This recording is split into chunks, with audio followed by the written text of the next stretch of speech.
and welcome to yet another episode of Perspective, the action-packed youth debate show. This debate show looks for bright teams of young, enthusiastic debaters who use their words to captivate an audience and get the world's attention. We also look for people who are passionate and powerful enough to prove their point. So this is the second preliminary show. After this, we have 6 more of these preliminary rounds before we head over to our 4 quarterfinals, followed by 2 semi-finals and then 1 grand final where the prospective winning team will be crowned. So let's get into introducing everyone. So today in the studio I have 6 contestants making 2 teams, and I have my panel of judges. The 2 teams are the Justice Voices and Flexible Ideology. So let me start with the contestants. Now contestants, I'm going to ask you, once I say your team name, to take the mic, and I want you to go around and I want you to give me your name, where you're from, and something interesting about you. So let me start with Flexible Ideology. My name is Jerin Hussain. I'm 14 years old and I live in Surrey. My name is Rafa Hot. I'm 14 years old and I like music and I like doing rock climbing and gymnastics. My name is Inaya May and I am 13 years old and I am a very keen traveller and I've been to 20 different countries. Wow, very nice, 20 different countries. Okay, thank you very much, Flexible Ideology. Now I'm going to ask the Justice Voices to do the same. Thank you. My name is Francis Combenyando. I'm 13 years old. I go to rugby school. I live in East London. Hello, my name is Siam. I live in East London and I like playing athletics. I've been representing to play in London Championships. Wow. My name is Filippo Striano. I live in Canning Town, go to rugby school. I'm 13 years old. I love politics and video games. Okay, thank you very much from the contestants. Now I'm going to move on to the big 3, the panel of judges here to my left. So, over there on my far left, I have Mr. Mahmoud El Ghannam. He's aged 22. He's interested in Middle Eastern politics, the economy and Islamic history. His occupation, he's a corporate health consultant at one of the leading health consultancies. He also holds a degree from the prestigious London School of Economics in Government and Economics, as well as a Master's in Development Management. Quite a lot there. Now in the middle we have Ms. Kehinde Akintunde. She has a degree in Politics and International Relations, and she is a keen activist for social justice and cohesion. And last but not least, we have Mr. David Thompson. He was working in the British Army, then he moved on to the Omani Air Force for 4 years. He was also a physio for the NHS for 20 years. He currently works as a family support worker for a children's centre. He is interested in reading and the current affairs, and he also likes travelling. So I've given you a bit of background about the judges, but now I'm going to ask them what they're expecting from our prospective contestants today and what they're really looking out for in order for the team to win today's competition, as well as also who they're going to be giving their Best Speaker Award to for today's programme. So can I start off with Mr. El Ghannam? What are you looking for today in the best contestant? So as always, I'm looking for evidence. So whenever you say a point or whenever you state an argument, make sure you do back it up with stats and facts. And also when listening and hearing out the other team, make sure you stay patient and composed, and then look for any openings in the arguments to actually kind of attack, if you like. Okay, Miss Akintunde? I'm looking for constructive and informative arguments that demonstrate good knowledge and understanding of the moral and political arguments around voting at 16. I'm looking for you to provide me with a rationale about the argument that you're putting forward today. And finally, Mr. Thompson. I'm looking for, similar to my colleague, arguments which are supported by evidence. So where you can, if you quote something which is factual, that will carry weight with me. And also clear evidence, whether it's your point of view or not, but you're committed to this argument that you're putting forward today. Okay, so that's enough with the introductions. Let's get into the debate. So, before I head any further, let me tell you the structure of the debate.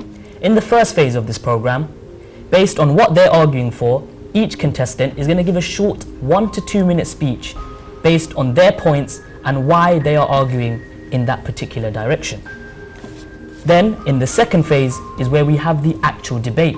Teams will come up with a starting point which the opposition team will then respond to, and then we're going to have a string of debates going back and forth until I end it, and then I ask the other group to begin with their starting point. And finally, in the third phase of this program, we have the judges round, where the judges will be able to ask the contestants questions based on things that you've said in the first 2 rounds, and also they're going to come to their final decision and the winners will be announced. So, voting at 16. The voting age is a very debatable topic. Some believe 18 is perfect, whereas others would opt for 21 or even 16. Over the years, voting ages have changed. The Representation of the People Act of 1918 gave women over the age of 30 to vote, as well as men of age 21 and up. In 1969, the voting age was lowered to 18 for both men and women. But for some people, this is not enough. Some would like to see the voting age come down to 16, whereas others like it just where it is. So today, that's what we're going to be debating. So, to my left, I have the Justice Voices, who are against the idea of voting at 16, and to my right, I have Team Flexible Ideology, who are debating for the idea of votes at the age of 16. So now, what I'm going to do is I'm going to ask each contestant to, if you guys have a specific order, feel free to follow it that way, but I'm going to ask each team, I want you to give your short opening speeches. Remember, they have to be within the time frame of 1 to 2 minutes, because you're being judged on that also. So, I'm going to head over to the Justice Voices first. I'd like you guys to give your opening speeches.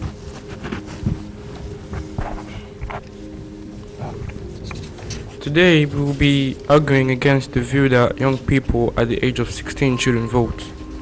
Many young people are still growing and maturing at this age, and though of course their opinion or views are valid and valued, a lot of young people are influenced in what is clearly the wrong way and what society will generally view as wrong.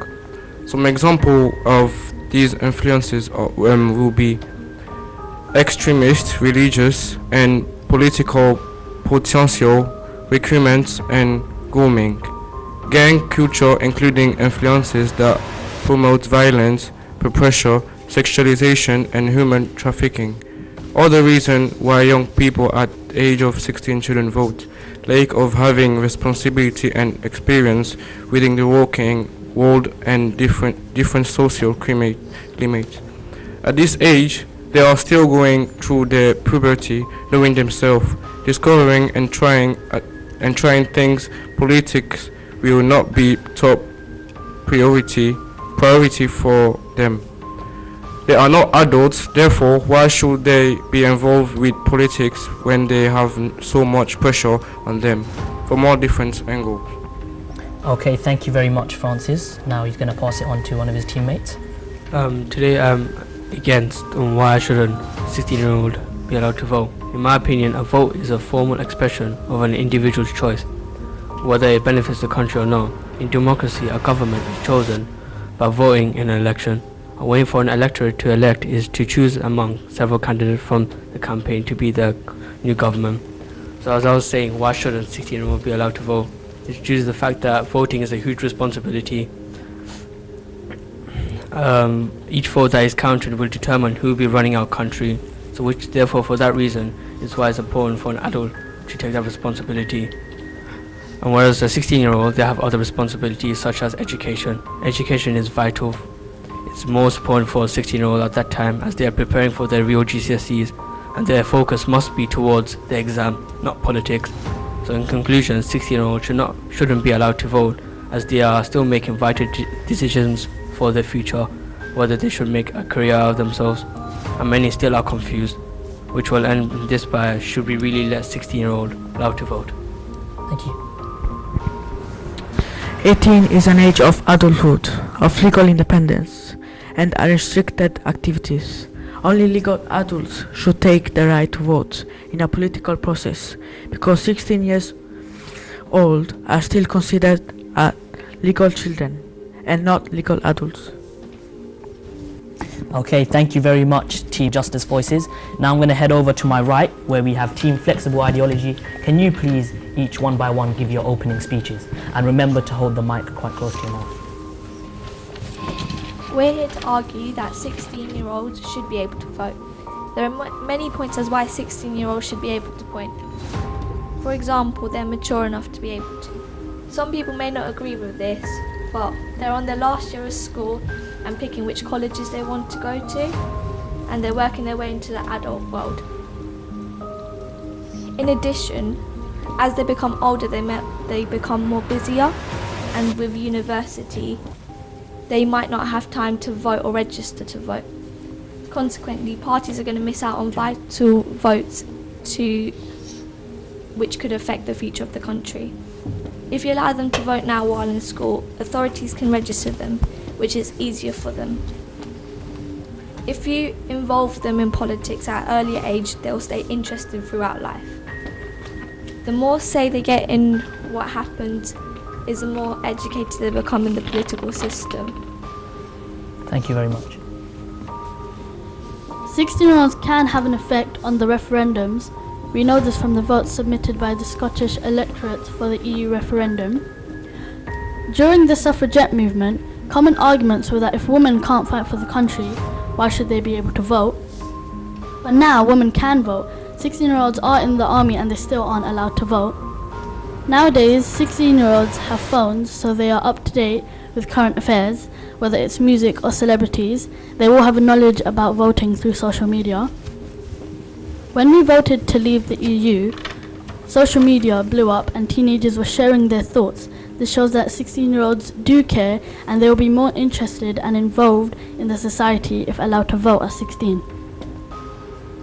Voting is meant to be for opening your opinion and sharing your decision on how to develop the country. If 16-year-olds can't vote, they can't have a voice, and if there are problems that need fixing, like tuition fees, they can't be heard. The UK is known by other countries for their democracy, and if 16-year-olds can't vote, what type of democracy is this? As they are young, they will also have fresh ideas which will help develop the country further.